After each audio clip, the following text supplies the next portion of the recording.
Bismillahirrahmanirrahim. Assalamualaikum warahmatullahi wabarakatuh. How are you today? I hope all of you always happy and always healthy. This video is my first video for grade 9 in this second semester. I want to share the materials about narrative text. What is narrative text? We will learn the narrative text in this video. I will give you the presentation about the narrative text and the definition and the example of narrative text itself. Okay, now let's check the presentation.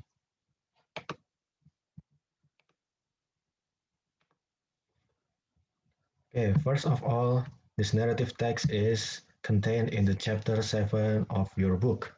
You can open your chapter 7 book and you can read about the narrative text.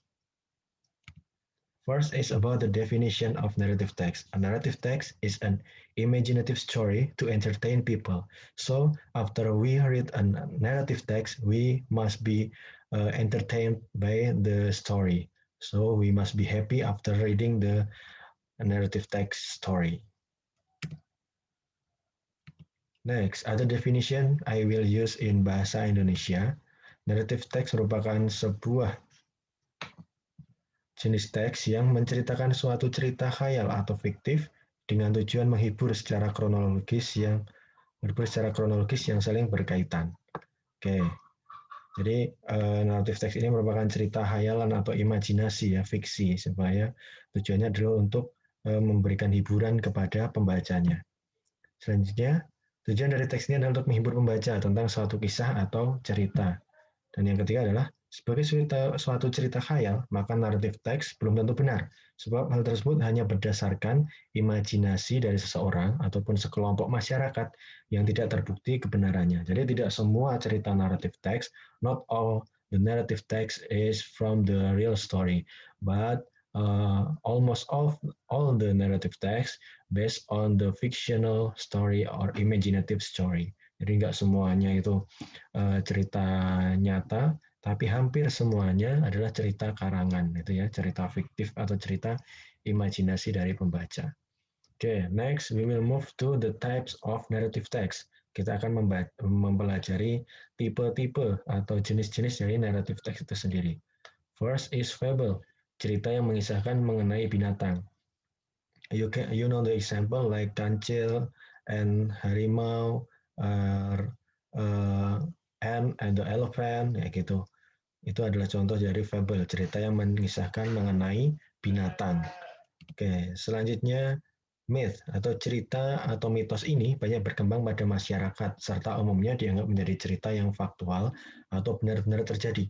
Kalau di masyarakat Jawa, khususnya di Jogja, di daerah Parangtritis, kita mengenal ada mitos yang namanya Nyi Roro Kidul. Itu merupakan salah satu cerita naratif, cerita fiksi ya, khususnya adalah cerita myth ini sendiri. Nah, selanjutnya legend atau cerita rakyat yang mengisahkan bagaimana asal-usul dari sebuah tempat itu ada. Oke, jadi cerita legenda kita banyak sekali mengetahui, misalnya legenda terjadinya Danau Toba, legenda terjadinya Gunung Tangkuban Perahu, legenda Batu Menangis, dan lain sebagainya. Itu adalah contoh cerita naratif yang jenisnya adalah legend atau legenda. Oke, selanjutnya adalah folklore or folk tale, cerita yang diceritakan secara turun-temurun sehingga menjadi suatu bagian dari tradisi masyarakat. Nah ya, folklore atau folk tale itu merupakan cerita rakyat yang berada di sekitar kita. Kita bisa tahu kisahnya Sangkuriang, kita bisa tahu kisahnya Malin Kundang, dan lain sebagainya. Itu merupakan cerita rakyat yang berkembang di daerah kita, di Nusantara, di Indonesia. Oke, selanjutnya adalah love story, cerita-cerita yang lebih menegaskan tema ceritanya, yang isinya perjuangan untuk memperoleh cinta untuk si tokoh utama. Okay, we know the story about Romeo and Juliet. That one is one of the love story. Ya, salah satu cerita cinta seperti itu ya, cerita romance. Oke, next is fairy tales, cerita rakyat atau cerita anak-anak yang di dalamnya mengandung unsur keajaiban atau ketidakmungkinan terhadap para tokoh. Ceritanya serta pada bagian akhir mengandung pesan moral. Nah, kita bisa tahu fairy tales ini biasanya banyak sekali film-film dari Disney yang mengembangkan fairy tales dari cerita rakyat yang ada di sana. Ada Cinderella, ada Snow White, ada Beauty and the Beast, Sleeping Beauty, etc. Itu adalah cerita peri atau cerita rakyat anak-anak yang mengandung keajaiban-keajaiban seperti itu. Oke, nah, selain itu juga ada jenis lain seperti science fiction, horror, mystery, history, slice of life, personal experience, etc. Nah, itu contoh-contoh jenis dari narrative text yang ada berbagai macam. Selanjutnya adalah karakteristik atau karakter dari cerita naratif itu sendiri. First, narrative text menceritakan kisah di masa lalu. Jadi tidak ada narrative text itu menceritakan masa depan, itu tidak ada. Yang ada adalah cerita yang pernah berlangsung di masa lalu, seperti itu. Terus selanjutnya memakai noun, kata benda, untuk menggantikan kata ganti hewan, orang, atau benda dalam cerita. Jadi kata benda ini digunakan untuk menggantikan kata kata ganti hewan, orang, atau benda seperti the dwarfs, carriage, the dwarfs itu kurcaci, carriage itu kereta, dan sebagainya. Itu digunakan untuk menggantikan kata ganti. Jadi bukan namanya yang dipakai, tapi kata gantinya.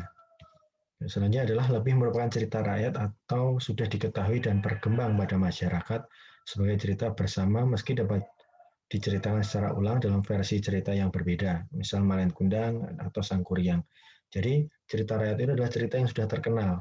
Misal kalian menceritakan cerita yang belum terkenal, itu berarti bukan cerita cerita naratif, bukan cerita fiktif kayak gitu, karena itu belum belum belum diketahui dan belum berkembang di masyarakat. Jadi hanya cerita rakyat atau folklore itu ya khususnya itu adalah cerita yang sudah berkembang di masyarakat dan masyarakat sudah pernah mendengar ceritanya seperti itu. Terus lainnya unsur cerita terdiri atas setting waktu serta tempat, tema cerita, tokoh cerita, suasana cerita, konflik serta penyelesaian. Jadi di awal pasti akan diceritakan tentang setting waktu dan tempatnya. Pada suatu hari, pada suatu masa, di sebuah hutan, di sebuah perkampungan, di sebuah desa atau kayak gitu. Terus temanya biasanya tentang persahabatan, tentang berbakti kepada orang tua, tentang perjuangan dan lain sebagainya. Lalu tokoh cerita diceritakan ada seorang anak perempuan, ada seorang janda, ada seorang uh, kancil kayak gitu. Lalu suasana cerita bisa bahagia, bisa mencekam, bisa mengerikan, bisa mendebarkan seperti itu.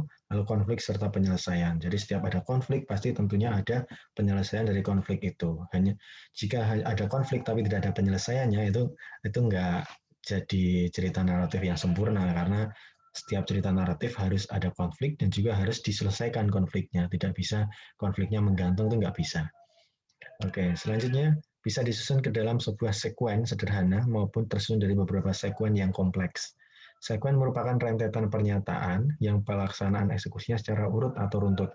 Yang lebih dahulu ditemukan akan dikerjakan terlebih dahulu, serta jika urutan pernyataan dibalik maka akan memiliki arti yang berbeda.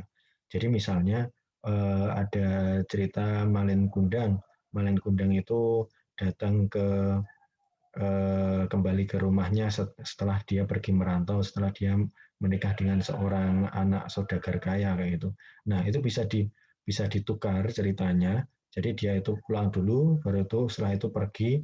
Nah, tentunya endingnya akan berbeda dengan cerita aslinya seperti itu. Jadi setiap perubahan adegan dalam setiap cerita naratif itu pasti akan merubah endingnya akan menjadi seperti apa. Gitu. Nah, itulah sekuen-sekuen dalam cerita naratif. Oke. Selanjutnya language feature atau unsur kebahasaan. Unsur kebahasaan yang dipakai pertama adalah past tense.